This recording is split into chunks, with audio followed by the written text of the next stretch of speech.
Mount St. Helens and Yellowstone are two of the most well-known volcanoes in the United States. They have some pretty obvious differences, but they have some similarities as well, and what we learn at one volcano, we can apply to the other.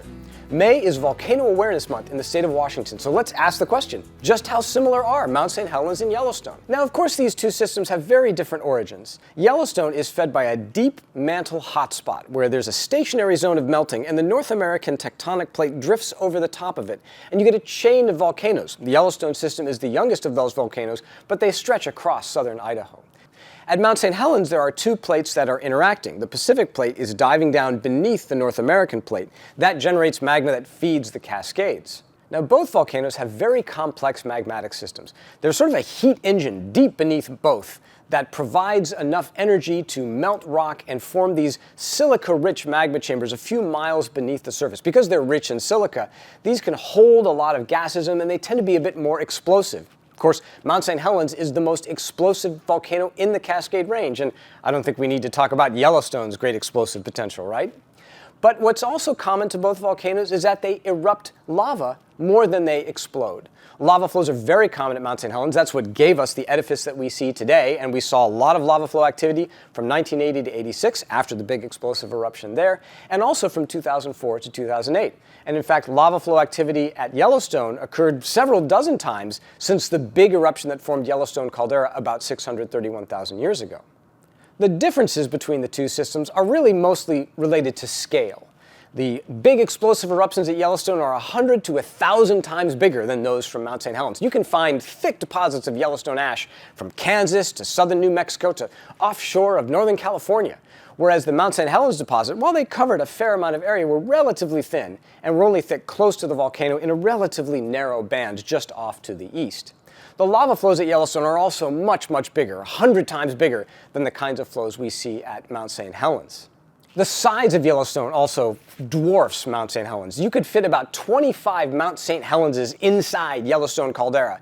And of course, the magma system at Yellowstone is orders of magnitude bigger, although fortunately mostly solid. While Yellowstone is definitely the bigger system, Mount St. Helens is certainly younger. The last big explosive eruption at Yellowstone that formed the caldera there was 631,000 years ago, and the last lava flow was 70,000 years ago. Whereas Mount St. Helens, the mountain that we know today, didn't even form until about 4,000 years ago. Both volcanoes also host hydrothermal systems. There's a lot of hot water circulating just beneath the ground, and you can see this on cold mornings in both places by all the steam that's rising. But at Yellowstone, you've got a huge volume of water, a really large heat engine, and the geology is just right for forming lots of conduits for hot water to flow through. And that's why you get thousands of thermal features, geysers, hot springs, mud pots, fumaroles at a place like Yellowstone, whereas at Mount St. Helens, you really just have a few gas vents. Now, speaking of geysers, Steamboat Geyser, the tallest active geyser in the world, had an eruption in Yellowstone in the month of April. So let's go back and look at the month that was, talking about seismicity, geyser activity, and ground deformation. Yellowstone monitoring data indicated background levels of activity during the month of April, and that includes seismicity. During the month, the University of Utah seismograph stations located 152 earthquakes.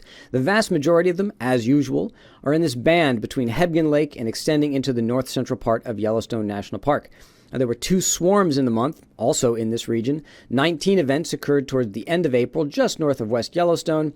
And then there's a larger swarm that's ongoing as of the end of the month. 86 events so far, a little bit to the north-northeast of that swarm. And this one includes the largest event of the month, which is a magnitude 3.1 that occurred on April 23rd. This is vertical deformation at the White Lake GPS station on the east side of the caldera. Each one of these blue dots is 1 day of data.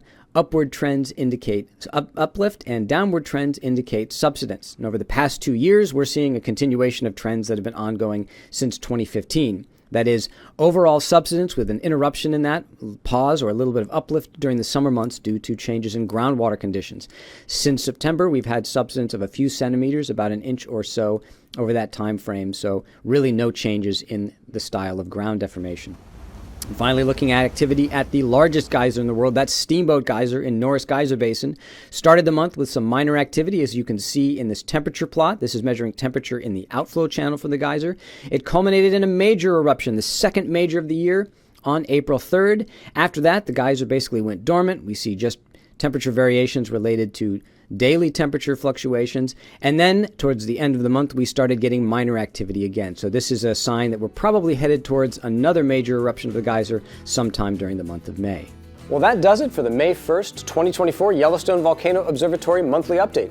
Please remember to hit like and subscribe down below, and if you have any questions at all, either leave us a comment or write us an email. Our address is yvowebteam, all one word, at usgs.gov.